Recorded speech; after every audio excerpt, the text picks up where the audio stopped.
Hello everyone, welcome back to my channel. हम लोग आज डिस्कस करेंगे यूनिट नंबर 7 का हम लोगों का सबसे लास्ट थ्योरी टॉपिक जो होगा स्टेयरकेस। स्टेयरकेस के हम लोग थ्योरीज डिस्कस करेंगे क्योंकि सिलेबस में आपके स्टेयरकेस के न्यूमेरिकल्स आने का चांस नहीं है। आपके सिलेबस में ये मेंशन्ड है कि उसके डॉगलेग स्टेयरकेस से रिलेटेड न्यूमेरिकल्स नहीं आएंगे, सिर्फ आपको थ्योरी पढ़ना है इसमें। अब स्टेयरकेस के बारे में हम लोग वैसे तो पहले भी डिस्कशन कर चुके हैं। एक हम लोगों का शॉर्टकट नॉलेज का एक प्लेलिस्ट है, उसमें आपको स्टेयरकेस के बारे में डिस्कशन मिल जाएगा। और दूसरा हम लोग जब बिल्डिंग ड्राइंग का प्लेलिस्ट है, उसमें हम लोगों का स्टेयरकेस के नाम से एक वीडियो है, उसमें हम लोग प्लान सेक्शन किस तरह से कट करते हैं, ये सारी चीज़ें हम लोग उसमें डिस्कस किए हुए हैं। अब हम लोग आज के क्लास में स्टेयरकेस से रिलेटेड जो डिस्कस करेंगे वो होगा आपको आईएस कोड के स्पेसिफिकेशंस, जो अब तक आपको डिस्कस नहीं हुआ है। आईएस कोड कैसे कैसे कंडीशंस बताता है कि आपके इफेक्टिव स्पैन आपके स्टेयरकेस में बहुत ही इंपॉर्टेंट रोल प्ले करता है। अगर आप इफेक्टिव स्पैन सही से निकाल लेते हैं तो आपका स्टेयरकेस का बाकी जो कैलकुलेशन है वो आपके स्लैब की तरह है। इसीलिए ये स्लैब के यूनिट में आपको डिस्कस किया गया है, क्योंकि इसमें जो आपको बेंडिंग मोमेंट्स निकालेंगे, जो आप स्टील निकालेंगे, वो सारा आपका स्लैब के जैसा ही होगा। अब सिर्फ आपको इसमें इंपॉर्टेंट होगा स्टार्टिंग के आपके कैलकुलेशंस, लोड कैलकुलेशंस आप कर लेंगे और इफेक्टिव स्पैन आप निकाल लेंगे। उसके बाद आपको bending moment simply supported slab consider करते हुए WL²/8 से ही निकलता है। उसके आगे का प्रोसेस आपको सेम रहेगा जो आपको वन वे स्लैब में होता है, क्योंकि ये एक वन वे स्लैब होता है स्टेयरकेस, इसलिए आपको ये वन वे स्लैब की तरह ही बाकी कैलकुलेशन रहेगा। तो क्योंकि आप लोगों में जब न्यूमेरिकल्स नहीं आएगा तो थ्योरी में आपको डिस्कस करना है कि स्टेयरकेस में क्या क्या पार्ट्स होते हैं और उसका इफेक्टिव स्पैन किस तरह से निकालते हैं। इसके साथ ही आपका स्टेयरकेस में और कोई ज़्यादा थ्योरी नहीं आता है, ठीक है। तो हम लोग आज स्टेयरकेस में जो जो थ्योरी डिस्कस करेंगे वो आपको इफेक्टिव स्पैन तो होगा आपके सिलेबस के अकॉर्डिंग, बस उसके अलावा भी आपको बहुत सारे इन्फॉर्मेशन देंगे स्टेयरकेस से रिलेटेड जो प्रैक्टिकल पर्पज़ में आपके काम आ सकते हैं। अब स्टेयरकेस में हम लोगों को पार्टिकुलरली सिलेबस में दिया गया है कि हम लोगों को डॉग लेग स्टेयरकेस के बारे में जानना है। तो हम लोग डॉग लेग स्टेयरकेस का ही एक एग्जांपल अभी आपके बोर्ड पे बना हुआ है, इसका हम लोग प्लान और सेक्शन ड्रॉ किए गए हैं। इसके साथ हम लोग समझेंगे कि डॉग लेग स्टेयरकेस में क्या क्या कंपोनेंट्स होते हैं और इसका इफेक्टिव स्पैन किस तरह से निकालते हैं। अभी इस प्लान में आपको ये एरो मार्क किया गया, एरो बताता है कि आपको स्टेयरकेस किधर से स्टार्ट हो रहा है और आगे वो किस तरह से टर्न हो रहा है। इसका दो तरीका होता है, या तो आप दो तीन तरीके से बना सकते हैं। पहला कि आप स्टेयरकेस सिर्फ ये वाला एरो दिखाएं, ये वाला एरो नहीं दिखा करके आप बाकी यहाँ से बाकी जो लैंडिंग्स है ये इरेज कर दें और यहाँ पे कंटिन्यूएशन का लाइन बना दें। इससे ये समझ में आता है कि ये स्टेयरकेस का ये वाला फ्लाइट पूरा दिख रहा है और ये वाला हाफ दिख रहा है, मतलब ये बाकी हाफ ऊपर चला जा रहा है। तो एक तो ये तरीका होता है। दूसरा, या तो आप एक एरो दिखा सकते हैं स्टार्टिंग में और एक आप अपने लैंडिंग पे बेंडिंग का एरो दिखा सकते हैं कि यहाँ से टर्न हो रहा है। तो इससे आपको ये समझ में आ जाता है कि स्टेयरकेस यहाँ से स्टार्ट हो रहा है और आगे की तरफ ऊपर जा रहा है, ठीक है। अब स्टेयरकेस में इंपॉर्टेंट टर्म्स क्या क्या होते हैं पहले ये समझिए। सबसे पहला होता है आपको ट्रेड, राइजर, फ्लाइट,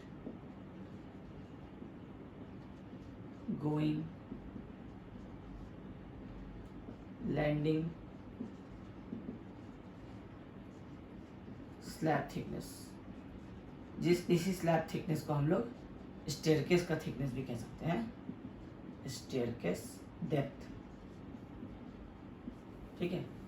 ये 6 आपके इंपॉर्टेंट टर्म्स हो सकते हैं। सातवां होगा आपका इफेक्टिव स्पैन,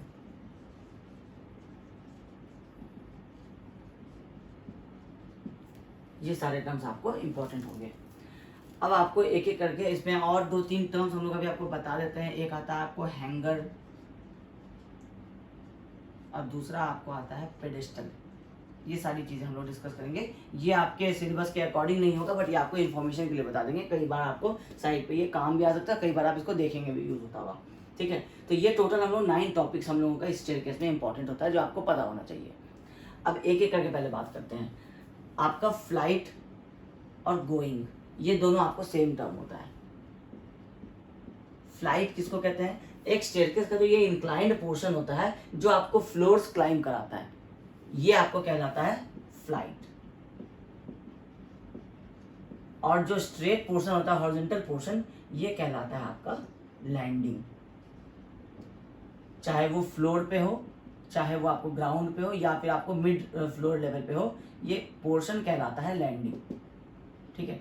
अब ये हो सकता है कि ये आपका ग्राउंड फ्लोर हो सकता है ये आपका फर्स्ट फ्लोर हो, कुछ भी हो, ये इस पे नहीं जाना है। बट आपका ये जो हॉरिजॉन्टल पोर्शन होगा जो इस इंक्लाइन पोर्शन को कनेक्ट करके रखता है, जो आपको ये हाइट राइज करता है, ये फ्लाइट होता है। जो हॉरिजॉन्टल पोर्शन होता है जो रेस्ट पर्पस के लिए दिया जाता है, वो आपको लैंडिंग कहलाता है। तो आपको लैंडिंग पता चल गया और आपको फ्लाइट भी पता चल गया। अब इसी फ्लाइट का ये जो टोटल डिस्टेंस ये कवर करता है, ये आपका यहाँ से लेकर के यहाँ तक आपका फ्लाइट हुआ, इंक्लाइन पोर्शन हुआ, ये जो डिस्टेंस कवर करता है इसको हम लोग बोलते हैं गोइंग, और इसको हम लोग मेंशन करते हैं जी से, जो यहाँ पे आपको मेंशन किया हुआ है। ठीक है, तो फ्लाइट हो गया, गोइंग हो गया और आपका लैंडिंग हो गया, ये तीन आपको कंपोनेंट्स हो गए। अब इस फ्लाइट में या तो ये दो टाइप से हो सकता है, या तो बिल्कुल ये फ्लैट हो सकता है, तो ये कहलाएगा आपका रैंप।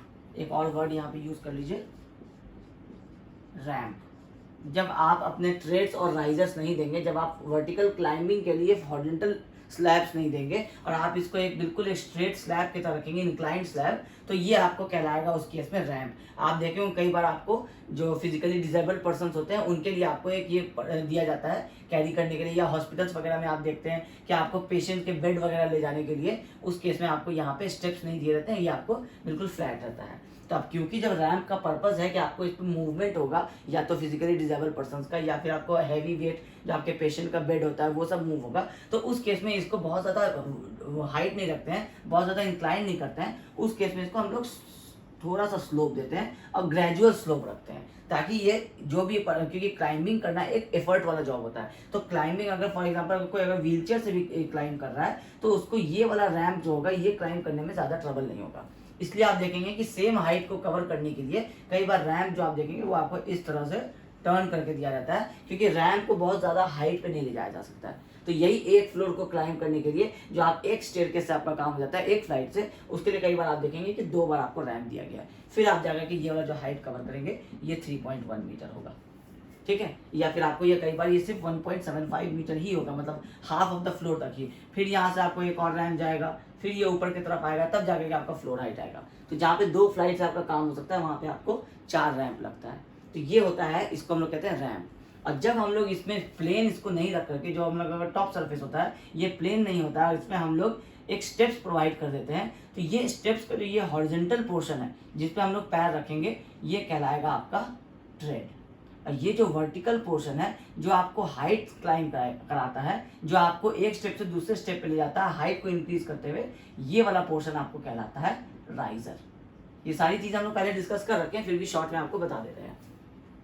तो ये हो गया आपको ट्रेड हो गया, ये हो गया आपको राइजर, और ये इसको हम लोग कहते हैं रैंप। ठीक है, तो आपको रैंप भी समझ में आ गया और आपको ट्रेड और राइजर भी पता चल गया।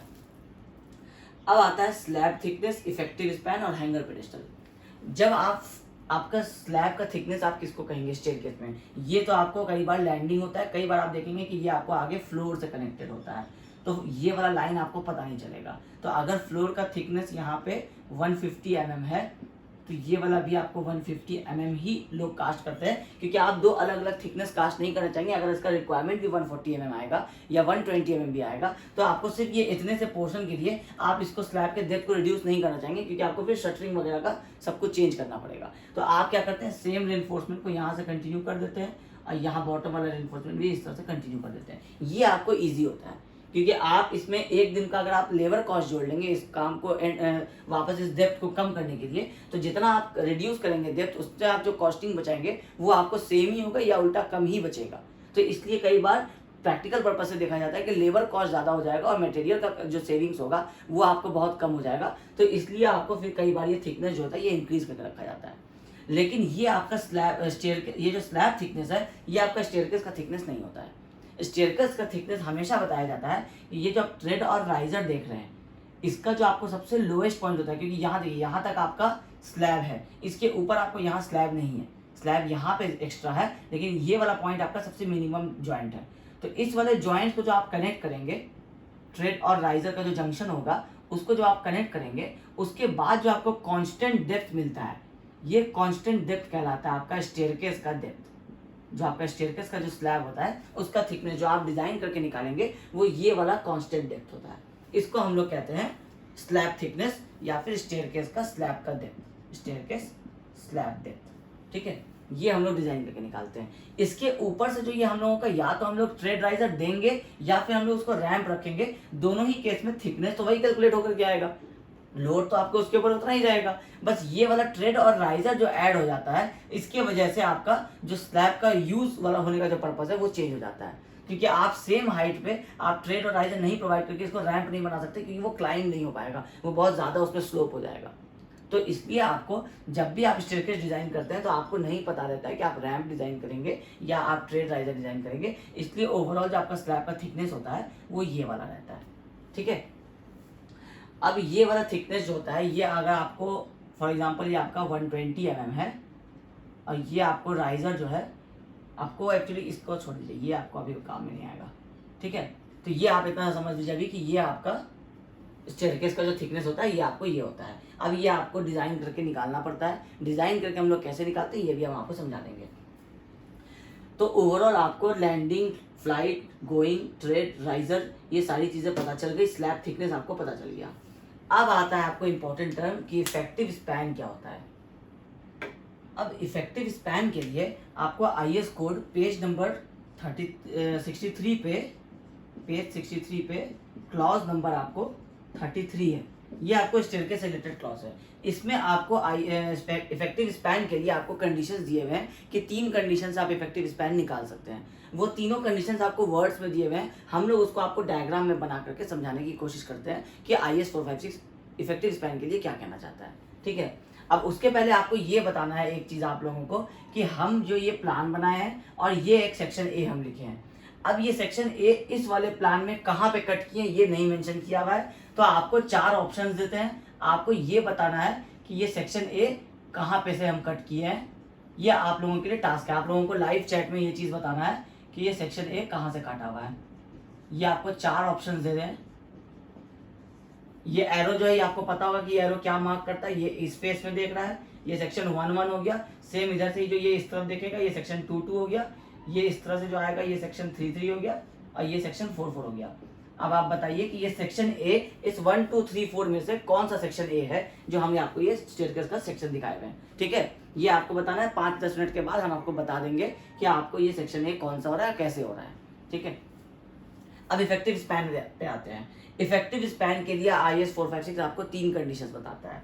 पहला कंडीशन इसमें कहता है कि आपको इफेक्टिव स्पैन जो डिपेंड करता है, जब आप स्लैब की बात कर रहे थे तो उसमें इफेक्टिव स्पैन कैसे डिपेंड कर रहा था, वो डिपेंड कर रहा था कि आपका कहाँ पे सपोर्ट कंडीशंस होता है। मतलब अगर आप ये स्लैब बना रहे हैं, ये अगर आपका एक स्लैब है तो इसमें आपका यहाँ पे वॉल चल रहा था, यहाँ पे वॉल चल रहा था, तो आप यहाँ पे आप ये वाला डिस्टेंस को इफेक्टिव स्पैन ले लेते थे।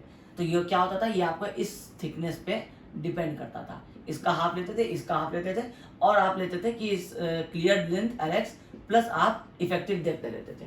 तो इसमें तो आपको ये डेप्थ पे भी डिपेंड कर रहा था, लेकिन आपको ये वाला जो सपोर्ट विथ है, इस सपोर्ट विथ पे भी ये डिपेंड कर रहा था। सेम अब आप ये बीम, ये तो हो गया वॉल के केस में। अगर आप बीम चला रहे हैं इस चारों तरफ से, उसके बाद आप स्लैब का इफेक्टिव स्पैन निकालना चाहते हैं, तो भी ये क्लियर स्पैन प्लस आपको ये बीम का जो हाफ ऑफ द विथ है ये भी आपको ऐड होगा।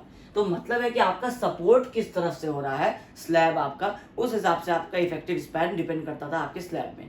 सेम आपका होगा स्टेयरकेस में भी, आपका सपोर्ट कहाँ पे आ रहा है, वो स्लैब जो है, ये स्लैब हमेशा बीम पे लोडेड होता है, बीम हमेशा कॉलम के ऊपर लोडेड होता है, और कॉलम आपको फाउंडेशंस के ऊपर लोडेड होता है। ये आपका लोड ट्रांसफर का मैकेनिज्म है, ये हमेशा याद रखना है। तो जब भी हम लोग स्लैब को सपोर्ट करने की बात कर रहे हैं, मतलब हम लोग ढूंढ रहे हैं कि बीम कहाँ पे है जो इस स्लैब को सपोर्ट कर रहा है। फिर जब हम लोग बीम सपोर्ट करने की बात करेंगे तो हम लोग 2 कॉलम्स ढूंढेंगे, या फिर हम लोग 2 बीम्स ढूंढेंगे कि 2 बीम्स के ऊपर एक और बीम सपोर्ट हो रहा है, सिंपली सपोर्टेड। तो जब आप स्लैब की बात कर रहे हैं तो आप ढूंढते हैं कि इस स्टेयरकेस में आपका बीम कहाँ पे है। अब ये बीम का लोकेशन अलग अलग जगह हो सकता है। अब अगर आप फ्रेम स्ट्रक्चर बना रहे हैं तो बीम्स मिलेगा, अदरवाइज अगर आप लोड बेरिंग स्ट्रक्चर बना रहे हैं तो आपको वॉल्स मिलेगा। पर्पस है आपका सपोर्ट ढूंढने का। तो अब आपके पास IS कोड कहता है कि इसको हम लोग इरेज कर देते हैं। IS कोड कहता है कि 3 कंडीशंस है, उसके हिसाब से आपको डिसाइड करना होगा कि आपके स्टेयरकेस आप कैसा बना रहे हैं और उसका इफेक्टिव स्पैन क्या होगा। ठीक है, सबसे पहला केस IS 456 कहता है कि या तो आप बीम जो प्रोवाइड कर सकते हैं, आप बीम प्रोवाइड कर सकते हैं इस वाले एज पे जहां पे आपका फ्लाइट एंड होता है। ये बीम हम लोग डॉटेड बना रहे हैं क्योंकि ये बीम आपको डाउनवर्ड्स है, तो ये इस तरह से आप एक बीम कास्ट कर सकते हैं इस वाले लैंडिंग पे भी और इस वाले लैंडिंग पे भी।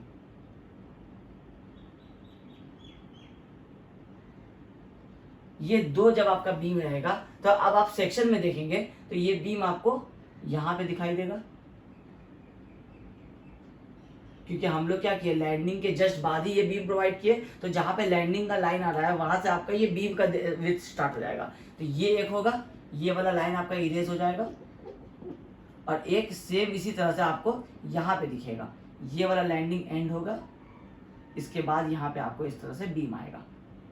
ये होगा आपका पहला केस जो IS 456 क्लॉज नंबर 33 में आपको 3 पॉइंट बताता है। उसमें पहला पॉइंट ये है कि या तो आप बीम प्रोवाइड कर दीजिए इस तरह से।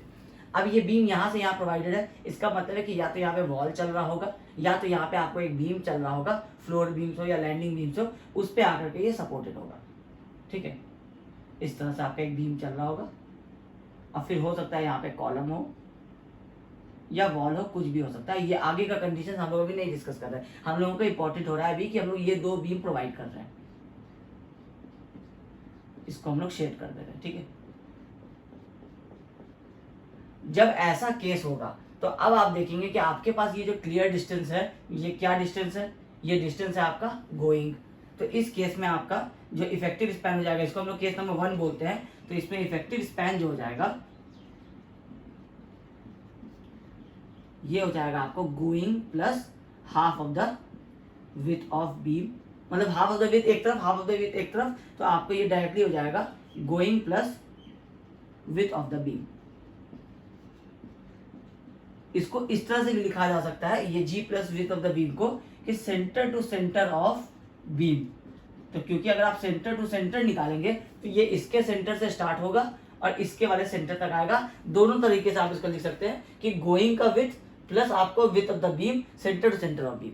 ठीक है, अब ये गोइंग जो होता है, ये वाला डिस्टेंस, ये वाला आपको फ्लाइट होता है, और ये वाला जो आपको लेंथ होता है हॉरिजॉन्टल डिस्टेंस, ये कहलाता है आपको गोइंग। अभी हम लोग डिस्कस किए थे ये डिस्टेंस। तो आपको ध्यान रखना है कि ये वाला अगर आपका इंक्लाइन में क्या लेंथ आ रहा है वो इंपॉर्टेंट नहीं होगा, आपका हॉरिजॉन्टल में क्या लेंथ आ रहा है ये इंपॉर्टेंट होगा। क्योंकि एक स्टेयरकेस का अगर आपको टोटल लेंथ यहाँ से लेके यहाँ तक है, जब ये बेंड होगा तो ये लेंथ इंक्रीज नहीं हो जाएगा, ये इसी में आपको डाउनवर्ड्स ग्रेविटी लोड से बेंड करेगा। इसलिए आपका ये वाला डिस्टेंस होता है, सिर्फ ये इंपॉर्टेंट होता है, क्योंकि ये वाला आपको फ्लाइट में आ जाएगा, ये वाला आपको फ्लाइट में आ जाएगा। ठीक है, तो ये हो गया आपको केस नंबर 1 कि आपको 2 बीम्स आप यहाँ पे सपोर्ट कर सकते हैं। अच्छा, अभी हम लोग जो केस डिस्कस कर रहे हैं वो हम लोग ऐसे वाले बीम्स का डिस्कशन नहीं कर रहे, वो भी हम आपको बता देते हैं, उसको हम लोग कहते हैं स्ट्रिंजर बीम्स। तो अभी हम लोग बात कर रहे हैं कि जब हम लोगों के पास स्ट्रिंजर बीम्स नहीं रहेगा, मतलब हम लोग जब इस तरह से एक बीम जो स्लैब के साथ साथ ऐसे पैरेलल चलता है ये स्टेयरकेस के साथ, उसको हम लोग कहते हैं स्ट्रिंजर बीम। तो स्ट्रिंजर बीम जब हम लोग नहीं चलाएंगे तो आपको ये कंडीशन आते हैं इफेक्टिव स्पैन के, क्योंकि जब हम लोग स्ट्रिंजर बीम चलाएंगे तो इफेक्टिव स्पैन का कंडीशन नहीं आएगा। क्योंकि कैसे नहीं आएगा वो समझा देते हैं। तो पहला केस हो गया कि आप इस तरह से आप अपना बीम प्रोवाइड किए, ये हो गया केस नंबर 1। अब केस नंबर 2 क्या हो सकता है कि ये वाला बीम आपका नहीं है, ये आपका डायरेक्टली स्टेयरकेस है, यहाँ पे ये आपका लैंडिंग आ गया, और ये चारों तरफ से आपको ये जो स्लैब है लैंडिंग का, ये आपको बीम्स एंड कॉलम से आपको सपोर्टेड, मतलब ये आपका एक स्लैब है, चाहे 1 वे स्लैब हो चाहे 2 वे स्लैब हो, ये आपका एक स्लैब है, ये भी आपका एक स्लैब है। जब दोनों तरफ आपको स्लैब होगा और उसके बीच में आप सिर्फ ये गोइंग दे रहे हैं, ये एक फ्लाइट दे रहे हैं, तो ऐसे केसेस में आपको ये वाला, अगर हम लोग स्लैब का जो ये वाला विड्थ है इसको अगर हम लोग 2x रखें, इसको अगर हम लोग 2y माने, तो इसका जो ये सेंटर तक का डिस्टेंस होगा हाफ, ये क्या हो जाएगा, ये x हो जाएगा, और ये वाला जो हाफ होगा ये आपको y हो जाएगा। यही होगा, क्योंकि हम लोग 2x और 2y मान के चल रहे हैं, तो हाफ लेंगे तो x होगा। आप x भी मानते तो ये x/2 हो जाता, बट क्योंकि IS कोड में x और y में मेंशन है इसलिए आपको वैसे समझा रहे हैं। अगर आप क्लॉज नंबर 33 के नीचे एक डायग्राम बना हुआ है उसमें देखेंगे तो आपको ये दूसरा वाले केस में जब आपको ये वाला जो स्लैब है ये आपको इस तरह से वेल सपोर्टेड मिलेगा, तो वेल सपोर्टेड मिलेगा तो मतलब है कि ये तो आपको 1 वे स्लैब होगा या 2 वे स्लैब होगा, और उसको जब आप डिजाइन कर रहे हैं तो आपको डिस्टेंस लेना है इस सेंटर से लेकर के इस सेंटर तक का। तो ये जो आपको हो जाएगा इफेक्टिव स्पैन, ये हो जाएगा आपका G plus x plus y, ये गोइंग प्लस ये x प्लस ये y। तो इसको आप, क्योंकि आप centre to centre of landing नहीं लिखते हैं वैसा टर्म, क्योंकि IS 456 में यूज नहीं किया हुआ है इसलिए आप इसको वैसे नहीं लिख सकते हैं, बट आपके समझने के लिए ये हो सकता है कि दोनों तरफ का जो स्लैब होगा उसके सेंटर टू सेंटर तक का जो डिस्टेंस है, जैसे अभी आप बीम के केस में समझे थे वही केस आपका स्लैब के केस में हो जाएगा। ठीक है, लेकिन इस x में और इस y में कुछ कंडीशंस है। ये कंडीशंस क्या क्या है? कंडीशंस है कि अगर आपका ये जो ये जो आपका x है, अगर ये आपका 1 मीटर से कम है, तो उस केस में आपको ये आपको x लेना है। मतलब अगर आपका ये टोटल, इसको हम लोग अब वैल्यू दे दें, ये अगर आपका 1.8 मीटर का है और ये वाला आपका 2.2 मीटर का है, ये वाला लैंडिंग और ये वाला लैंडिंग, तो ऐसे केस में क्या हो रहा है, हम लोग यहाँ पे एक टेबल अगर बना ले,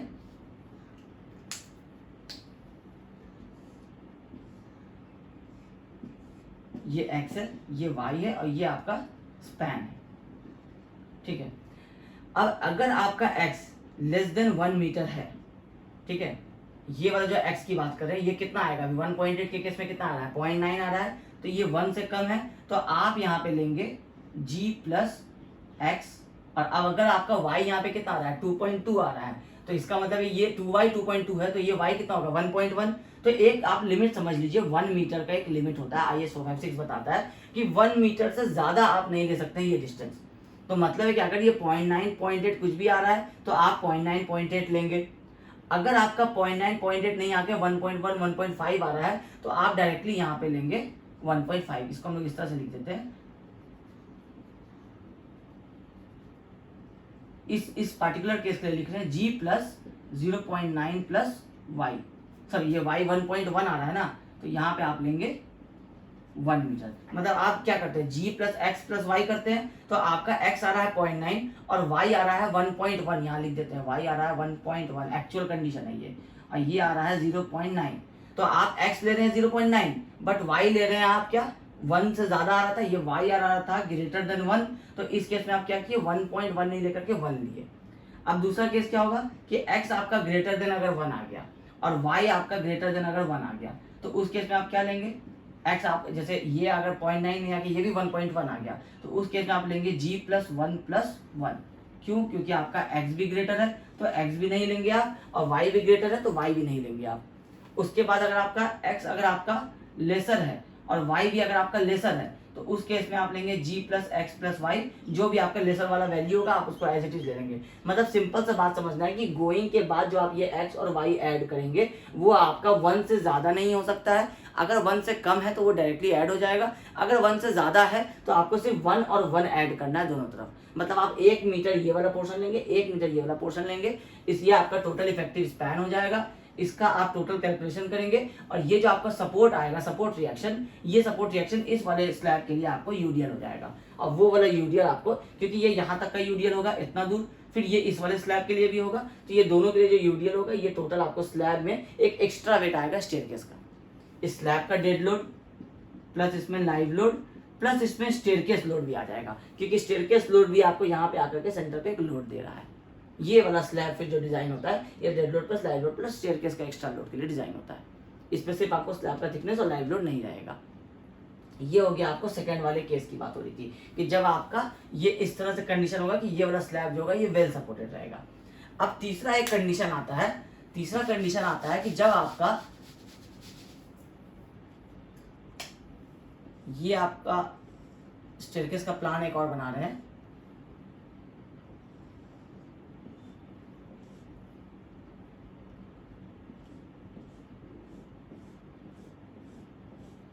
अब इस स्टेयरकेस में अगर ये वाला बीम भी नहीं है, पहला वाला कंडीशन जो था, दूसरा वाला कंडीशन ये भी नहीं है कि ये पूरा सपोर्टेड है, सिर्फ यहाँ से एक बीम नीचे से जा रहा है, यहाँ से एक बीम ऊपर से जा रहा है, और ये अगर कंटिन्यू चला जा रहा है, बीच में आपको और कोई सपोर्ट नहीं दिया हुआ है, ये वाला स्लैब भी आपको कोई किसी भी और साइड में बीम्स नहीं है, मतलब अब ये वाला साइड भी आपको स्लैब जो है, ये स्लैब लैंडिंग ये आपको सपोर्टेड नहीं है। जैसे इस केस में था यहाँ बीम था, यहाँ बीम था, यहाँ बीम था, तो ये वाला टोटल आपको एक 2 वे स्लैब या 1 वे स्लैब हो सकता था। इस केस में ऐसा नहीं हो रहा है, इस केस में सिर्फ आपको ये एज पे बीम है और ये एज पे बीम है, तो इस केस में जो इफेक्टिव स्पैन होगा ये इस वाले बीम के सेंटर से लेकर के इस वाले बीम के सेंटर तक का होगा। आप ये वाला पूरा पोर्शन को, इसको आप एक स्टेयरकेस की तरह डिजाइन करेंगे, एक स्लैब की तरह आप डिजाइन करेंगे, इसमें जो आएगा फिर आप इस वाले को एक डिजाइन करेंगे। अगर दोनों डिफरेंट है तो, अगर दोनों सेम है तो आप एक को डिजाइन करेंगे, वो सेम दूसरे वाले लैंडिंग फ्लाइट पे भी लागू होगा। ठीक है, मतलब आपको ये टोटल आपका ये हाइट, अगर आपका ये विड्थ जो है ये 2 मीटर है, ये आपको 3 मीटर का है, और ये अगर आपको 2 मीटर का है, तो टोटल ये स्लैब का इफेक्टिव स्पैन हो जाएगा 7 मीटर प्लस ये हाफ, और ये हाफ भी आपको ऐड कर लेना है, ये टोटल आपको इफेक्टिव स्पैन हो जाएगा। ये 3 कंडीशन है।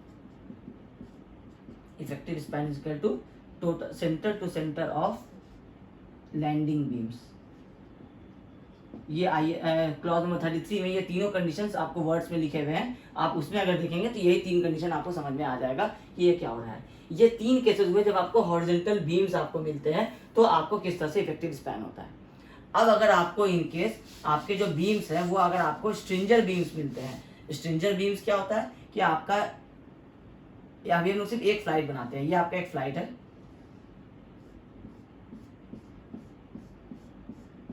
इसमें या तो आपको साइड से, इस वाले साइड से और इस वाले साइड से, दोनों साइड से जब आपको बीम दे दिया जाएगा जो इस वाले स्लैब के साथ साथ, जैसे यहाँ एक बीम इस तरह से चल रहा है, फिर ये बीम आपको स्टेयरकेस के साथ साथ ही यहाँ चला गया और फिर ये स्टेयरकेस के साथ साथ जा रहा है, मतलब ये बीम आपका स्टेयरकेस के साथ साथ जा रहा है। ये आपको प्लान में स्ट्रेट दिखेगा, बट आप क्योंकि ये स्टेयरकेस क्या है, ये आप इंक्लाइन जा रहे हैं तो इंक्लाइन जा रहे हैं तो ये इंक्लाइन दिख रहा है। फिर ये लैंडिंग आएगा, ये बीम आपको साथ साथ चलता रहेगा।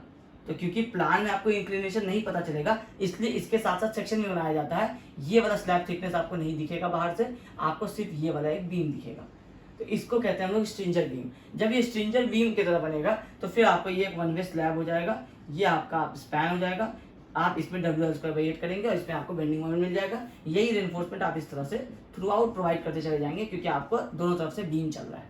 ये हो गया एक केस।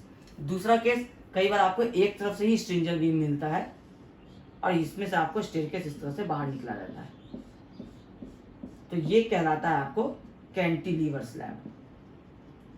एक केस, ये भी एक केस कहलाता है कैंटिलीवर का, मतलब साइड में आपको स्ट्रिंजर बीम है और आपको बाहर की तरफ आपको स्टेयरकेस जो है वो निकला हुआ है। दूसरा इसी कैंटिलीवर का एक और हो सकता है कि ये आपका स्टेप्स है, अब बीच से आपको एक इस तरह से बीम चल रहा है और ये वाला पोर्शन इधर कैंटिलीवर है, ये वाला पोर्शन इधर कैंटिलीवर है, ये दोनों पोर्शन जो है ये हाफ हाफ करके आपको कैंटिलीवर है। ये ज़्यादा इफेक्टिव होता है इससे, क्योंकि इसमें जो आपको टोटल कैंटिलीवर होगा ये अगर जैसे 900 mm का या 1 मीटर का है तो ये 1 मीटर का आपका कैंटिलीवर होगा। इसमें क्या होता है, सेम स्टेयरकेस है 1 मीटर का ही, बट ये वाला 0.4 होगा, ये वाला 0.4 होगा, बीच का ये रिमेनिंग 0.2 बीम हो सकता है या 0.3 बीम हो सकता है, तो ये और रिड्यूस होता चला जाएगा। तो जहाँ 1 मीटर का कैंटिलीवर लेंगे, इसके ऊपर यूडीएल लेंगे, इसका बेंडिंग मोमेंट यहाँ बहुत ज़्यादा आएगा क्योंकि वो WL² आएगा। और यहाँ वाले केस में क्या होगा, ये आएगा आपको 0.4 के लिए, तो 0.4 के लिए जो आप यूडीएल लेंगे तो क्योंकि L² होता है, 0.4 का स्क्वायर यहाँ होगा, यहाँ 1 का स्क्वायर होगा, तो ये 1 होगा और ये आपको 0.16 हो जाएगा। तो इसलिए आपको ये वाला जो कॉन्सेप्ट है ये आपको ज़्यादा इफेक्टिव रहेगा अगर आप कैंटिलीवर स्लैब देंगे, तो कैंटिलीवर स्टेयरकेस अगर बनाएंगे तो उस केस में ये वाला कॉन्सेप्ट ज़्यादा बेटर हो जाता है। ये वाला पोर्शन कॉस्ट मतलब इफेक्टिव नहीं होता है। बट अगर आपको कहीं पे आपको कॉस्ट इश्यू नहीं हो करके डिज़ाइन इश्यू है या फिर कंडीशन जो इंटीरियर डेकोरेशन वो इश्यू है, जैसे घर में अगर आप बना रहे हैं इस तरह का कंडीशन, आपको यहाँ से एक बीम दे दिया आप वॉल के अंदर, यहाँ से भी आप वॉल के अंदर एक बीम दे दिए और आप चाहते हैं कि सिर्फ आपका स्टेयरकेस बाहर इस तरह से हैंगिंग दिखे, तो उस केस में फिर आपको कॉस्ट इश्यू नहीं है, तो आपको रेजिडेंशियल बिल्डिंग्स में आपको ये डेकोरेटिव पर्पस के लिए आप इस तरह का स्टेयरकेस बना सकते हैं। कॉस्टली होगा मगर अच्छा दिखता है, ठीक है। ये हो गया आपको एक कैंटिलीवर स्टेयरकेस, ये हो गया आपको स्ट्रिंजर बीम का केस। अब आता है बात आपको पेडेस्टल और रैंप, ये क्या होता है। अच्छा, ये सेक्शन की जो बात हुई थी कि ये सेक्शन ए जो हम लोग बनाए थे ये आपको इस वाले स्लैब में कहाँ पे मेंशन किया था, तो हम लोग यहाँ पे बनाए थे एरो और यहाँ पे दिखाए थे इस तरह से टर्निंग का एरो।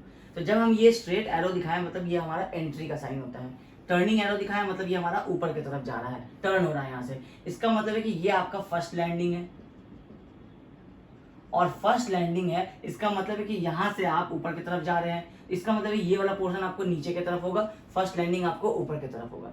इसका मतलब है कि आप सेक्शन जब भी कट कर रहे हैं तो जब आप सेक्शन लेफ्ट हैंड साइड की तरफ देखेंगे तो आपको ये वाला लैंडिंग देखिए आपको नीचे की तरफ है, ये वाला लैंडिंग आपको ऊपर की तरफ है। तो जब भी आप सेक्शन अगर आप कभी इधर से कट करेंगे तो आपको देखना होगा लेफ्ट हैंड साइड से, तो लेफ्ट हैंड साइड वाला जो आपका ये लैंडिंग है ये ऊपर की तरफ है और ये वाला नीचे की तरफ है, क्योंकि आप यहाँ से एरो दिखा रहे हैं, इस एरो से डिसाइड हो रहा है कि यहाँ से आपका मेन गेट है, यहाँ से आपका एंट्रेंस हो रहा है और इससे आप ऊपर की तरफ चल रहे हैं, फिर आपका पहला लैंडिंग आ रहा है। तो इसमें आपका हमेशा जब आप सेक्शन काटेंगे तो आपको ये वाला स्लैब जो होगा आपका अगर लेफ्ट या आप इस तरह से अगर हम लोग सेक्शन ए काटते हैं तो हमारा सेक्शन होगा ये राइट साइड होगा, ये हमारा लेफ्ट साइड होगा सेक्शन का। तो लेफ्ट साइड में हमारा एक स्लैब आ रहा है जो बॉटम की तरफ है, तो ये हमारा लेफ्ट वाले पोर्शन ये हमारा लेफ्ट है, इसमें ये वाला आपको बॉटम की तरफ है। तो इसलिए एक लोकेशन तो आपको ये हो सकता है, ठीक है। ये वाला राइट देखने वाला साइड तो बिल्कुल भी नहीं होगा, क्योंकि राइट देखने का मतलब है कि आप सेक्शन देखते हैं लेफ्ट टू राइट, तो जब लेफ्ट टू राइट देखते हैं तो लेफ्ट में आपका स्लैब जो है वो ऊपर है, राइट में नीचे है। जब आप इसको यहाँ देखेंगे तो ये कुछ ऐसा होना चाहिए था। अगर ये वाला सेक्शन राइट होता तो ये कुछ इस तरह से होता।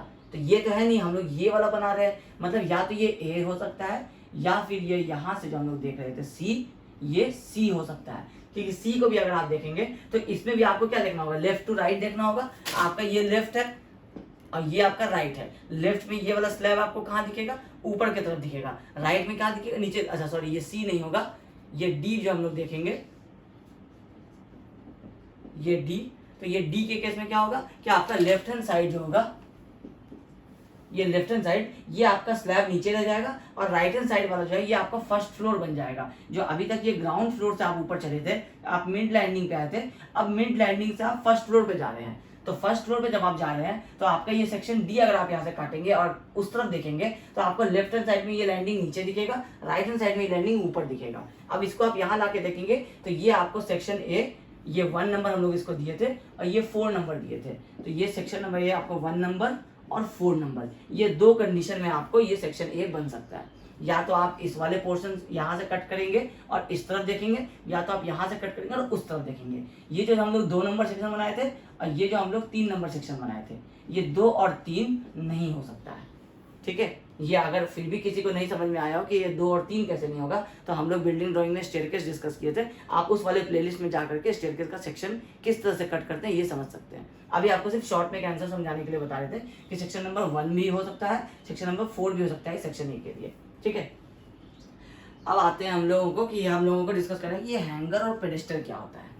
कई बार जब आप डॉगलेग स्टेयरकेस नहीं बना रहे होते, जब आप बना रहे होते हैं ओपन लेवल स्टेयरकेस या आप क्वार्टर टर्न स्टेयरकेस जिसको कहते हैं, ये जब आप बना रहे होते हैं तो इसमें प्रॉब्लम क्या होता है कि आप यहाँ एक लैंडिंग दिए, इसके बाद आपका यहाँ कुछ स्टेप्स आ गया, फिर आपका ये लैंडिंग हो गया, फिर आपका स्टेप्स आ गया, फिर ये आपका लैंडिंग। अब ये लैंडिंग नंबर 1 हो गया, लैंडिंग नंबर 2 हो गया, लैंडिंग नंबर 3 हो गया, और फिर ये ऊपर जा करके यहाँ पे भी एक लैंडिंग आता है। कई बार या तो यहाँ पे फ्लोर आ जाता है 4 पे, या नहीं तो फिर इस वाले स्टेयरकेस के बाद यहाँ पे आपको आ जाता है, ये मतलब 4 के बाद ये जब 5 बनेगा तो 5 पे आपके फ्लोर आता है। मतलब 1 वाला फ्लोर है, 5 वाला फ्लोर है, 2, 3, 4 जो है ये आपको मिड फ्लोर पे है। अब मिड फ्लोर पे होने का मतलब क्या होता है, एक फ्लोर का हाइट जनरली आपको जो पता है कि मैक्सिमम 3.3 मीटर हम लोग लेके चलते हैं। हम लोग इसको चाहे तो 3 मीटर भी कंसिडर कर लेते हैं। मान लीजिए आपका छोटा हाइट का बिल्डिंग है, 3 मीटर है स्टैंडर्ड। अब 3 मीटर के फ्लोर पे आप 1, 2 और ये 3 लैंडिंग एडजस्ट करना चाह रहे हैं। मतलब हर 1 मीटर के बाद एक लैंडिंग आपको यहाँ दिखेगा, फिर उस वाले साइड से आएंगे तो एक लैंडिंग आपको यहाँ दिखेगा इस वाले हाइट पे, और फिर एक आपको लैंडिंग दिखेगा। ये 1, 2, 3 इंटरमीडिएट आ रहा है तो ये आपको कुछ 0.8 होगा, फिर ये आपको 1.6 होगा टोटल बॉटम से देखेंगे तो, फिर ये आपको 2.4 होगा, और उसके बाद जो आएगा वो आपको फ्लोर हाइट पे चला जाएगा। तो आप ये जो 3 लैंडिंग एडजस्ट करेंगे तो आपके पास कई बार क्या होता है ना कि आपको ये जो आप बीम्स यहाँ पे प्रोवाइड करते हैं, ये बीम आपको थ्रू आउट नहीं ले जाना होता है। तो जब आपको थ्रू आउट नहीं ले जाना होता है, मतलब आपको स्ट्रिंजर बीम इसको नहीं बनाना होता है, यहाँ से आप इस तरह से बीम ले जाकर के पूरा वेस्टेज नहीं करना चाहते हैं, तो आप क्या करते हैं कि यहाँ पे आपके कॉलम से, यहाँ कॉलम से, यहाँ कॉलम से और यहाँ कॉलम से, तो ये 4 कॉलम्स है। तो आप क्या करते हैं कि सिर्फ इतना दूर एक बीम चलाते हैं और सिर्फ इतना दूर एक बीम चलाते हैं। ठीक है, क्यों? क्योंकि आपको इस वाले लैंडिंग को सपोर्ट कराना है, क्योंकि ये लैंडिंग हवा में तो रहेगा नहीं, ये जो आपको बन रहा है ये हवा में तो रहेगा नहीं, और सिर्फ एक कॉलम के बल पे आप इसको सपोर्ट करा नहीं सकते स्लैब को। स्लैब हमेशा बीम पे सपोर्ट होता है, यही कॉन्सेप्ट हम लोगों को डिस्कस किए थे। तो हम लोगों को एक बीम यहाँ दे दिए, एक बीम यहाँ दे दिए।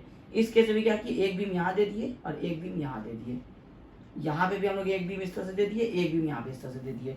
अब ये सारा बीम को अगर हम लोग कैंटिलीवर रखेंगे, मतलब इस कॉलम से अगर हम लोगों का ये कैंटिलीवर निकलेगा तो आपको इसमें बेंडिंग मोमेंट बहुत ज़्यादा हो जाएगा। फिर इस वाले बीम में बेंडिंग मोमेंट आने की वजह से इस वाले कॉलम में टॉर्जन आएगा, क्योंकि वो उसमें एक साइड में उसको बेंड करने की कोशिश करेगा। और ये कॉलम अगर आपका थ्रू आउट जा रहा है तो इसमें आपको ये एडिशनल जो है, ये आप जब डिजाइन कैलकुलेशन करते हैं तो इस वाले की वजह से जो टॉर्जन ऐड होता है इस कॉलम में, वो ऐड नहीं हो पाता है, वो कैलकुलेट नहीं कर पाते हैं। ये आपको एक प्रॉब्लम होता है। तो उस केस में हम लोग क्या करते हैं कि हम लोग इसको कैंटिलीवर रखने का सोचते ही नहीं है। तो हम लोग क्या करते हैं कि हम लोग जैसे हम लोगों का ग्राउंड से स्टार्ट हुआ, ये हमारा 0-0 लेवल है, यहाँ से आप एक फ्लोर पे गए, मतलब 0.8 मीटर के हाइट तक गए, 3 या 4 स्टेप्स आपका आया, फिर पहला लैंडिंग आया।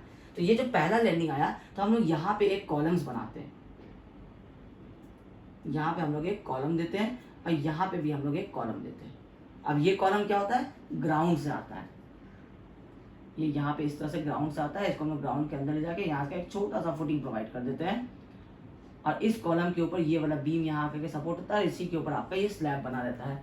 तो अब क्या हो रहा है, यहाँ एक कॉलम चल रहा है मेन, यहाँ पे आप एक कॉलम दे दिए, तो दो कॉलम के बीच पे ये बीम हो गया, फिक्स बीम हो गया और उसके ऊपर आपको स्लैब आ रहा है। अब जब ये फिक्स बीम हो गया तो कोई टॉर्जन नहीं आएगा, क्योंकि इसका जो टोटल लोड होगा हाफ इस पे जाएगा, हाफ इस पे जाएगा, लेकिन वो लोड बनेगा आपको पी लोड, आपको वो एम मूवमेंट नहीं बनाएगा इस तरह से, क्योंकि आपको अब लोड जो हो रहा है वो आपको कैंटिलीवर नहीं आ रहा, तो मतलब कॉलम के ऊपर बेंडिंग मूवमेंट नहीं पड़ेगा, आपको ये टोटल लोड जो होगा वो लोड के तरफ से ट्रांसफर हो जाएगा।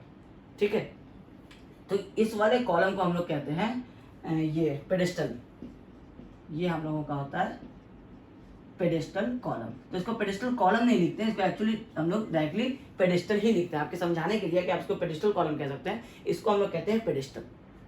अब ये तो हो गया आपको ग्राउंड से आपको 0.8 मीटर आना था, तो आप एक छोटा बना दिए कॉलम, उसको पेडेस्टल कह दिए। इस वाले केस में भी आप क्या कर सकते हैं, सेम केस कर सकते हैं, यहाँ भी आपको थोड़ा सा 0.8 नहीं देके 1.6 के हाइट का कॉलम लगा, आप इसमें भी एक कॉलम दे दिए, ये भी आपको हो गया पेडेस्टल।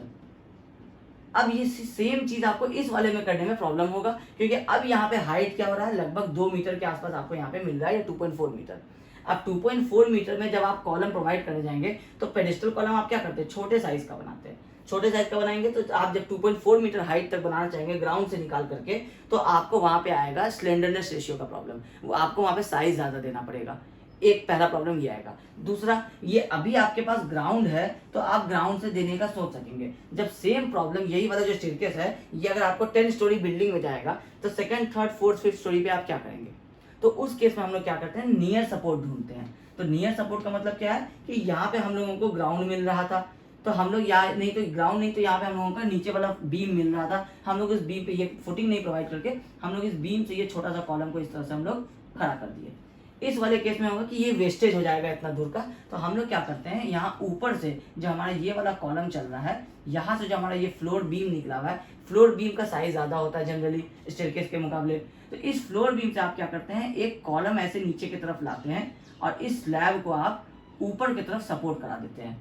अब यहाँ से रेनफोर्समेंट इस तरह से इस कॉलम का आता है और इस स्लैब के रेनफोर्समेंट के साथ अटैच हो जाता है, और ये वाला स्लैब का रेनफोर्समेंट इस तरह से आकर के अटैच हो जाता है। इन सारे को हम लोग टाई कर देते हैं। तो अब ये स्लैब नीचे की तरफ बेंड नहीं हो सकता, क्योंकि इसको ऊपर की तरफ से पुल किया गया है। तो जब ये कॉलम आपको ऊपर की तरफ से बीम से नीचे आता है सपोर्ट देने के लिए, डाउनवर्ड जब ये हेल्प करता है, तो इसको हम लोग कहते हैं हैंगर। जब ये डाउन से अपवर्ड्स आता है, मतलब जब ये लोड ऊपर से लेता है अपने ऊपर, कंप्रेशन जब इसमें आता है, तो इसको हम लोग कहते हैं पेडेस्टल। और जब इसमें टेंशन आता है, जब ये नीचे, ये लोड जो है स्लैब का, ये नीचे की तरफ पुल करना चाहेगा ग्रेविटी से, तो जब ये नीचे आएगा तो इस स्लैब में क्या आएगा, टेंशन आएगा, कंप्रेशन नहीं आएगा, सॉरी इस कॉलम में। तो जब टेंशन आएगा तो उसको हम लोग हैंगर बोलेंगे, जब कंप्रेशन आएगा तो उसको हम लोग पेडेस्टल बोलेंगे। ये दो टर्म होता है जो आप कई बार जब आप, सॉरी ये हैंगर और पेडेस्टल, जब कई बार आप किसी साइट पे जाएंगे और आप वहाँ ओपन लेवल स्टेयरकेस देखेंगे, अंडर कंस्ट्रक्शन जब देखेंगे, तो आपको, क्योंकि ये सारा जो केस होता है ना, ये आपको ब्रिक वॉल के अंदर छुप जाता है, ये आपको पता नहीं चलता है। ये चारों तरफ से ब्रिक वॉल रहता है, सिर्फ यहाँ जहाँ पे डोर रहता है वहाँ पे आपका ओपनिंग रहता है। अक्सर ओपन लेवल स्टेयरकेस आप इस तरह से क्लोज देखेंगे। तो जब आप इसका कंस्ट्रक्शन देखेंगे तो आपको दिखेगा कि यहाँ दो छोटे छोटे कॉलम से ये लैंडिंग सपोर्टेड है, ये और ये वाला क्योंकि इतने हाइट पे आ गया है कि इसको ऊपर वाले बीम से सपोर्ट करा दिए। यहाँ पे जो आप कॉलम्स दिए थे, यहाँ जो आप कॉलम दिए थे, ये आपको ऊपर वाले बीम से आ रहा है, तो वो कहलाता है आपका हैंगर। ये चीज आपको एक्स्ट्रा कॉन्सेप्ट है जो आपके अभी आपके सिलेबस में नहीं आएगा, बट आपके नॉलेज के लिए इसी स्टेयरकेस में बताना जरूरी था। ठीक है, अब दो चीज जो इंपॉर्टेंट रह जाता है, पहला है आपका लोडिंग कंडीशन, जो भी हम लोग डिस्कस करेंगे कि किस तरह से आप स्लैब स्टेयरकेस पे लोड कैलकुलेट करते हैं। और दूसरा है आपका ट्रेड एंड राइजर के स्पेसिफिकेशंस, कि आपको मिनिमम एंड मैक्सिमम कितना होना चाहिए। तो पहले ट्रेड एंड राइजर डिस्कस कर लेते हैं। ट्रेड एंड राइजर के लिए IS 456 में सच कोई स्पेसिफिकेशन नहीं दिया हुआ है कि मिनिमम और मैक्सिमम कितना होना चाहिए, मगर ब्रिटिश स्टैंडर्ड्स के हिसाब से अगर हम लोग माने, उसको ही जनरली हम लोग यूज़ करते हैं, तो उसके हिसाब से कंडीशंस है कि आपका राइजर और ट्रेड दोनों के लिए अलग अलग बिल्डिंग्स के हिसाब से अगर हम बात करें, तो राइजर का जो कंडीशन है वो है कि आपको ये 100 mm से कम का नहीं होना चाहिए मिनिमम किसी भी तरह की बिल्डिंग में, और मैक्सिमम जो होगा ये आपको 220 mm प्राइवेट बिल्डिंग के लिए, जो हम लोगों का रेसिडेंशियल बिल्डिंग होता है, और 180 mm मैक्सिमम किसी भी पब्लिक बिल्डिंग, ऑडिटोरियम वगैरह किसी में, इसमें 180 mm से ज़्यादा का नहीं देना चाहिए, क्योंकि इसमें क्राउडेड प्लेस होता है, रश होता है, तो इसमें बहुत ज़्यादा राइज़र आप नहीं दे सकते हैं। और इसमें क्योंकि कम ज़्यादा इसलिए हम लोग राइज़र प्रोवाइड कर रहे हैं क्योंकि रेसिडेंशियल बिल्डिंग में आपको बहुत ज़्यादा रश नहीं होता है। आप एक इन जनरल 4, 5, 6 लोग रहते हैं, तो उसमें आप राइज़र थोड़ा सा इंक्रीज़ कर सकते हैं अपने हाइट को अचीव करने के लिए। तो राइज़र के लिए मिनिमम 100 mm होगा किसी भी टाइप के बिल्डिंग में, और मैक्सिमम 220 mm होगा अपने रेसिडेंशियल बिल्डिंग्स में, और 180 mm होगा पब्लिक बिल्डिंग्स में। ट्रेड का जहाँ तक सवाल है, तो ट्रेड किसी भी हाल में 225 mm से कम नहीं होगा, ठीक है। और मैक्सिमम की अगर हम लोग बात करें तो मैक्सिमम 350 mm हो सकता है इन जनरल किसी भी बिल्डिंग में, जनरल बिल्डिंग। आप चाहें तो रेसिडेंशियल में भी 350 mm दे सकते हैं, मगर अगर हम लोग प्रैक्टिस की बात करें तो हम लोग अपना 250 mm ये देते हैं हम लोग रेसिडेंशियल बिल्डिंग में, और 300 mm हम लोग देते हैं मॉल्स वगैरह में, स्कूल्स वगैरह में, पब्लिक बिल्डिंग्स में। लेकिन ये हमारा है प्रैक्टिस, ये आपको स्पेसिफिकेशंस नहीं है। स्पेसिफिकेशन है कि मैक्सिमम 350 mm हो सकता है और मिनिमम 225 mm हो सकता है, इस बीच में आप कुछ भी रख सकते हैं। तो ये इंडिया में जनरली 250 mm का हम लोगों को रेसिडेंशियल मिलता है, और पब्लिक बिल्डिंग्स में हम लोग 300 mm का ट्रेड देते हैं। राइजर के लिए हम लोग इन जनरल 180 mm यूज़ करते हैं, मगर हम लोग रेसिडेंशियल, हम लोग 180 mm ना सब में यूज़ करते हैं, मगर रेसिडेंशियल बिल्डिंग में 220 तक का अलाउड होता है। बट 220 को क्लाइम करने में थोड़ा एफर्ट लगता है, क्योंकि वो 220 आपको 180 जो है ये एक स्टैंडर्ड हाइट होता है। अगर आप मॉल्स के, स्कूल, कॉलेजेस के सीढ़ी देखेंगे, स्टेप्स देखेंगे, तो उसमें 180 mm का आपको राइजर रहता है, वो आपको क्लाइम करने में बहुत ज़्यादा ट्रबल नहीं होता है। इसलिए हम लोग इन जनरल जो है प्रैक्टिस में वो 180 mm ही यूज़ करते हैं। कम और ज़्यादा वो डिपेंड करता है सिचुएशन के हिसाब से। तो हम लोग कम जो है, क्योंकि 100 mm तक आ सकते हैं, तो कई बार हम लोगों को अगर स्पेस का दिक्कत होता है, जगह ज़्यादा नहीं होता है, तो हम लोग 150 mm, 160 mm, 165 mm भी प्रोवाइड करते हैं, ठीक है। तो आपको कंडीशंस की बात की जाए तो 225 मिनिमम है और 350 आपको मैक्सिमम है। इस बीच में आप कुछ भी ट्रेड प्रोवाइड कर सकते हैं। और राइजर में आपको मिनिमम 100 है और मैक्सिमम आपको 220 प्राइवेट में है और 180 mm पब्लिक बिल्डिंग्स में, ठीक है। तो हम लोग इन जनरल 100 से 180 के बीच ही यूज़ करते हैं, क्योंकि 190 अगर यूज़ करने का प्रैक्टिस रहेगा या 200 का प्रैक्टिस रहेगा तो फिर वो रेसिडेंशियल बिल्डिंग में ही रिस्ट्रिक्ट हो जाएगा। आप 200 आप पब्लिक बिल्डिंग में नहीं दे सकते हैं, क्योंकि वो फिर आपका बाई लॉज जो होगा वो सेटिस्फाई नहीं होगा, ठीक है। तो ये है राइजर और ट्रेड के लिए आपको ब्रिटिश कोड्स में आपको स्टैंडर्ड, ये आपको वैल्यूज दिए हुए हैं। ब्रिटिश कोड 5395, इसमें आपको स्टेयरकेस के ट्रेड एंड राइजर का स्पेसिफिकेशन दिया हुआ है। IS 456 में ट्रेड एंड राइजर के लिए कोई स्पेसिफिकेशन नहीं है, ठीक है। तो ये तो हो गया आपको ट्रेड एंड राइजर की बात। अब हम लोग बात करते हैं लोडिंग कंडीशंस का, कि किस तरह से हम लोग अपने स्टेयरकेस में लोड्स कैलकुलेट करते हैं। तो लोडिंग में आपको दो तरह के लोड्स आते हैं, एक आपका डेड लोड, दूसरा आपका लाइव लोड। हम लोग लोडिंग कंडीशन की बात करें तो लाइव लोड जो है वो IS 875 पार्ट 2 जो लाइव लोड में डील करता है, ये बताता है कि स्टेयरकेस के लिए आपको लाइव लोड 3 किलोन्यूटन पर मीटर स्क्वायर होता है। ये अगर आप कभी न्यूमेरिकल सॉल्व करें स्टेयरकेस का, तो आपको अगर लाइव लोड नहीं गिवन है, आपको स्टेयरकेस देखते ही समझ जाना है कि 3 किलोन्यूटन पर मीटर स्क्वायर होगा, ठीक है। अब ये कैसे होता है अभी ये समझना है। डेड लोड ये हम लोग कैलकुलेट करते हैं। अब ये जो हम लोग कैलकुलेशन करते हैं डेड लोड, अगर आप एक स्टेयरकेस की बात करें, कोई भी कंडीशन में अगर आप स्टेयरकेस डिजाइन करें, जो हम लोग 3 केसेस डिस्कस किए थे इफेक्टिव स्पैन का, उसमें से कोई सा भी केस हो,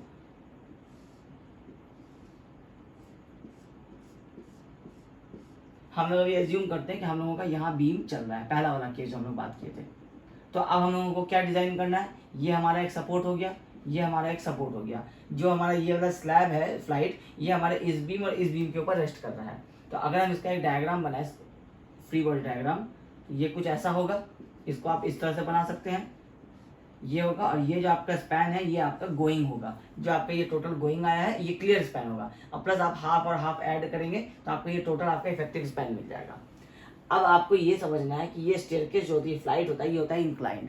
अब आप जो लोड निकालेंगे डेड लोड, लाइव लोड तो आपको, क्योंकि ग्रेविटी लोड होता है, जो एक ह्यूमन पर्सन का लोड होता है, अगर आप स्टेयरकेस के ऊपर खड़े हैं तो आप टुवर्ड्स द ग्रेविटी ही आपका लोड ऐड करता है। तो लाइव लोड हमेशा आपका towards the centre of gravity add करेगा। मगर डेड लोड क्या है कि आप इंक्लाइंड स्लैब बना रहे हैं, अब लोड आपका इंक्लाइंड है और आपको कैलकुलेशन में लेना है उसको प्लान एरिया में, स्ट्रेट में लेना है, हॉरिजॉन्टल डिस्टेंस में, क्योंकि आपका लाइव लोड भी हॉरिजॉन्टल में है। तो आप अपने ये जो डेड लोड है इसको भी आप कन्वर्ट करेंगे आप अपने हॉरिजॉन्टल एरिया लोड में, और उसके बाद डेड लोड और लाइव लोड को आप ऐड करेंगे। डायरेक्टली आप डेड लोड जो निकालते थे तो आपको 25 इंटू, अगर आपका स्लैब थिकनेस 0.15 है तो आप डायरेक्टली 0.15 से मल्टीप्लाई कर देंगे, तो ये आपका 3.75 फॉर एग्जाम्पल अगर आता है तो ये पर मीटर स्क्वायर में आपको डेड लोड आ गया। मगर ये क्या आया, ये आया अगर हम इसका सेक्शन बनाए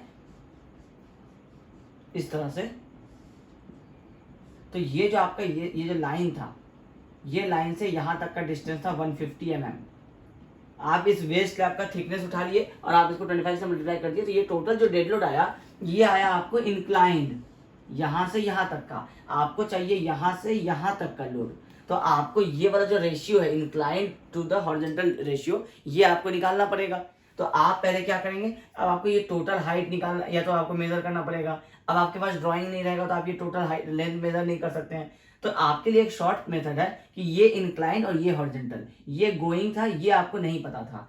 तो अगर आप ये वाला इंक्लाइंड और ये वाला हॉरिजॉन्टल अगर आपको पता रहे तो आप ये रेशियो निकाल सकते हैं। अब ये हॉरिजॉन्टल आपको पता है क्योंकि ये आपका ट्रेड है, तो आपको ये ट्रेड अगर 250 का आप ले रहे हैं तो ये आपको 250 पहले ही पता रहेगा, ठीक है।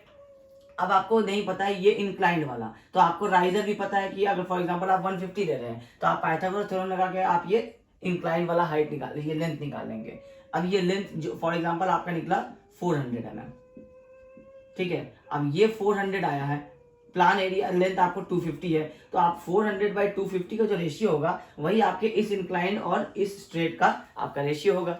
तो आप क्या करेंगे कि आप यहाँ पे 25 आपका यूनिट वेट था, ये किलो न्यूटन पर मीटर क्यूब में था, ये मीटर में था, आप इसे कट करके आप किलो न्यूटन पर मीटर स्क्वायर करते रहे, ये टोटल डेड लोड निकल गया।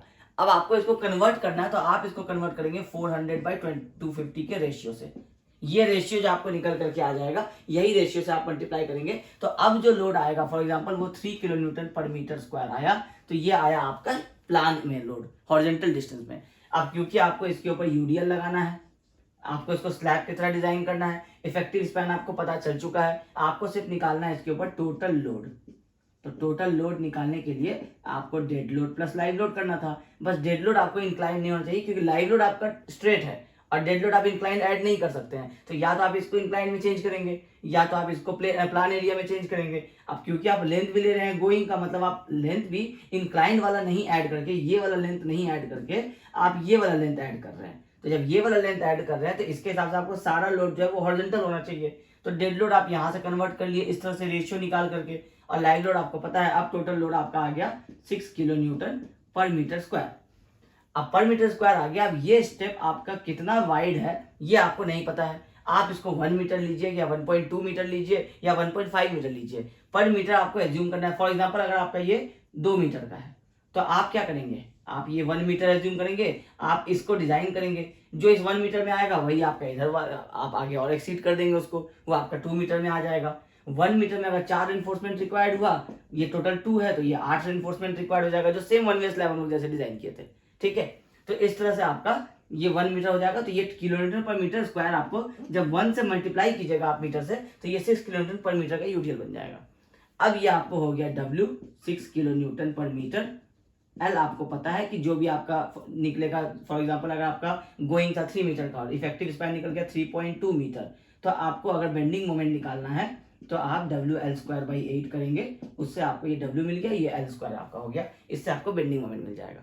अब इसके बाद का स्टेप जो है ये आपका 1 वे स्लैब के जैसा ही डिजाइन होता है, ठीक है। तो अगर आपको कहा जाए कि अगर एग्जाम में आपके आ जाता है इनकेस कि आपको स्टेयरकेस डिजाइन करना है, तो आपको इफेक्टिव स्पैन निकालना है, उसके लिए आपको कंडीशन समझना है कि आप किस तरह के कंडीशन का बना रहे हैं। या तो आप ये वाला बीम दे रहे हैं, या फिर आप यहाँ पे एज में बीम दे रहे हैं, ये वाला नहीं दे रहे हैं, तो ये आपको यहाँ से लेकर के यहाँ तक का इफेक्टिव स्पैन बनेगा। तो ये वाला अगर आप बनाते हैं तो इफेक्टिव स्पैन कम होता है, L² कम होगा तो आपका बेंडिंग मोमेंट कम आएगा, तो रेनफोर्समेंट कम आएगा। अगर यहाँ से लेकर के यहाँ तक बनाते हैं तो ये अगर आपका इनकेस 1.5 मीटर का है और ये 1.5 मीटर का है, तो ये 3 मीटर और इसमें ऐड हो गया। अगर ये पहले से 3 मीटर था तो 3 का स्क्वायर 9 हो रहा था, और अभी ये 3 + 3 6 मीटर टोटल हो गया, तो उसका स्क्वायर आपको 36 होगा। तो ये डिफरेंस आ जाएगा आपके रेनफोर्समेंट में, तो इसलिए कोशिश किया जाता है कि हम लोग जितना चीप बना सके, तो अगर ये वाला कॉन्सेप्ट हो सकता है तो लगा दिया जाए। यहाँ पे आपको इस तरह से बीम दिखता रहेगा शॉर्ट में, बॉटम में। अगर ये लुक नहीं प्रॉपर आ रहा है तो आप चारों साइड से आप इसमें बीम प्रोवाइड कर दीजिए स्लैब में। ये स्लैब को आप एक स्लैब बना दीजिए, 2 वे स्लैब, और इसके सेंटर से इसके सेंटर तक कर लीजिए, तो आपको एक बीच का वे मिल जाता है कि अब आपको 6 मीटर भी नहीं लेना पड़ेगा। आप यहाँ से 1 मीटर ही लेते हैं मैक्सिमम, यहाँ से 1 मीटर लेते हैं, तो 5 मीटर में आपका काम हो जाएगा। आपका ये स्पैन 5 मीटर हो जाएगा, इसका स्क्वायर कीजिएगा तो 25 हो जाएगा। तो अगर ये बीम नहीं देना है तो फिर आपको 25 मतलब 5 मीटर करके आप अपना डिजाइन कर सकते हैं। तो सिर्फ इंपॉर्टेंट होता है स्टेयरकेस में आपको इफेक्टिव स्पैन निकालना और डेड लोड लाइव लोड निकालना। तो लाइव लोड तो आपको निकालना नहीं होता, ये तो आपको पता रहता है। डेड लोड आप निकालिए वेस्ट स्लैब का। उसी तरह आपको ये वाला जो टोटल आपका ये जो है स्टेप, इस स्टेप का भी आपको डेड लोड निकालना है। अब स्टेप का डेड लोड क्या होगा कि ये आपका एक स्टेप है, अब इसमें यहाँ पे हाइट 0 है, यहाँ पे हाइट 150 है, तो आपका एवरेज हाइट कितना हो जाएगा 75 का हो जाएगा। आप 25 इंटू जो आपका mm आप इसको कन्वर्ट करेंगे 0.075, आप इससे से मल्टीप्लाई कर देंगे तो ये आपको किलो न्यूटन पर मीटर स्क्वायर में, क्योंकि ये किलो न्यूटन पर मीटर क्यूब है, आप हाइट से मल्टीप्लाई कर दिए मीटर से, तो आपको ये पर मीटर और इधर भी पर मीटर करके आपको किलोमीटर पर मीटर स्क्वायर में आपको एक डेड लोड मिल जाएगा। फॉर एग्जाम्पल 0.5 किलोमीटर पर मीटर स्क्वायर, ये 0.5 भी आप इसमें ऐड कर दीजिए। ये हो गया स्लैब का, ये हो गया स्टेप्स का, ये दो। अच्छा, इसमें भी वही चीज करना है 25 इंटू 0.075। अब क्योंकि ये वाला जो स्टेप है ये भी आपका इंक्लाइन में है, आप इसमें भी 400/250 का रेशियो मल्टीप्लाई कर देंगे, ये आपको आ जाएगा प्लान एरिया में। ये रेशियो बस आपको ध्यान रखना है, क्योंकि आपको ये वाला लेंथ और ये वाला लेंथ नहीं पता चलेगा। तो एक स्टेप का आपको ये वाला हाइपोटेनियस वाला आप वैल्यू निकाल लीजिए, और उस हाइपोटेनियस को आप ट्रेड के जो आपका प्लान जो लेंथ है ये वाला, इससे डिवाइड करेंगे तो आपको रेशियो मिल जाएगा। वो रेशियो से आप अपने डेड लोड को कैलकुलेट कर लीजिए। डेड लोड आपका इंक्लाइन से स्ट्रेट वाला मिल जाएगा, लाइव लोड आपका पहले ही स्ट्रेट है, स्पैन आपको मिल गया ये स्ट्रेट वाला लेंथ, ये आपको प्लान में जो मिलता है ये आपको स्ट्रेट वाला लेंथ मिलता है, इंक्लाइन में वो लेंथ ज्यादा हो जाता है। तो आप कम के हिसाब से निकालिए, और मतलब कम इन द सेंस कि आपको जो आप प्लान एरिया के हिसाब से निकालिए, तो लोड भी आप प्लान एरिया के हिसाब से लीजिए, या तो आप लोड एक्चुअल लीजिए और इसको भी आप एक्चुअल वाला ले लीजिए। कंडीशन एक ही आएगा, क्योंकि आप निकालेंगे पर मीटर में ही, तो पर मीटर में जो भी रिइंफोर्समेंट रिक्वायर्ड आएगा वो एग्जैक्ट होगा। ठीक है, तो इस तरह से आपका dead load live load calculate होता है, और आपको इफेक्टिव स्पैन निकाल लेना है। उसके बाद का प्रोसेस 1 वे स्लैब के जैसा है। अब आप कहेंगे कि हम डेड लोड कैसे निकालेंगे, हमको ये वाला वेस्ट स्लैब का थिकनेस नहीं पता है, तो आपको डिफ्लेक्शन क्राइटेरिया से सेम जैसे आप ये सिंपली सपोर्टेड ही होता है, स्टेयरकेस कभी कंटिन्यूस नहीं होता है, क्योंकि स्टेयरकेस के बाद दूसरा स्टेयरकेस ऐसे नहीं होता है, और ये रिइंफोर्समेंट यहाँ से यहाँ तक ऐसे कनेक्टेड नहीं चलता है। तो जब भी स्टेयरकेस की हम लोग बात करेंगे, एक ही चीज ध्यान रखना है, सिंपली सपोर्टेड का वो स्पैन टू इफेक्टिव डेप्थ का जो रेशियो होता है 20, सिर्फ वो 20 आपको ध्यान रखना है। आपको L/20 कर देना है और इंटू मॉडिफिकेशन फैक्टर लगा देना है। मॉडिफिकेशन फैक्टर नहीं लगा के भी अगर आप इनिशियली भी अगर L/20 भी एज्यूम कर लेंगे, तो क्योंकि वो आपका एजम्पशन है तो वो राइट हो जाएगा। इनकेस कभी अगर आप मॉडिफिकेशन फैक्टर नहीं लगा भी पाते हैं, भूल जाते हैं, तो आप L/20 भी कर लेंगे, और अगर आपको फॉर एग्जांपल वो निकला 120 mm और आप उसके हिसाब से अगर कैलकुलेट किए, और अगर बेंडिंग मोमेंट के हिसाब से आपको डेप्थ जो है वो 110 mm ही रिक्वायर्ड आ रहा है, तो आपका ये 120 mm आता है या 115 mm आता है, दोनों हमें पास हो जाता है। ठीक है, तो ये है आपको स्टेयरकेस से रिलेटेड सारा इन्फॉर्मेशन, जिसमें आपको लोडिंग कंडीशंस क्या होता है, आपको ट्रेड एंड राइजर्स के स्पेसिफिकेशंस क्या है, और आपको इंपॉर्टेंट कॉन्सेप्ट्स की स्लैब में क्या क्या, स्टेयरकेस में क्या क्या चीज़ें होती है, ये सारी चीज़ें हम लोग डिस्कस कर लिए हैं। तो आज हम लोग इस क्लास को यहीं पे स्टॉप करते हैं। इसके साथ आपका डिज़ाइन ऑफ स्लैब यूनिट से सारा थ्योरी कंप्लीट हो जाता है। अब जब हम लोगों का नेक्स्ट क्लास होगा आरसीसी का, उसमें हम लोग डिज़ाइन ऑफ स्लैब यूनिट से यूनिट नंबर 7 से सारे न्यूमेरिकल्स करेंगे, स्टेयरकेस के न्यूमेरिकल्स को छोड़ के। 1 वे स्लैब होगा, कैंटिलीवर स्लैब होगा, और आपका 2 वे स्लैब का न्यूमेरिकल्स होगा। तो आई होप आपको आज के इस क्लास में ये सारे इन्फॉर्मेशन समझ में आ गए होंगे। तो अगर ये क्लास पसंद आया है तो इस वीडियो को ज़रूर लाइक कीजिए। Thank you.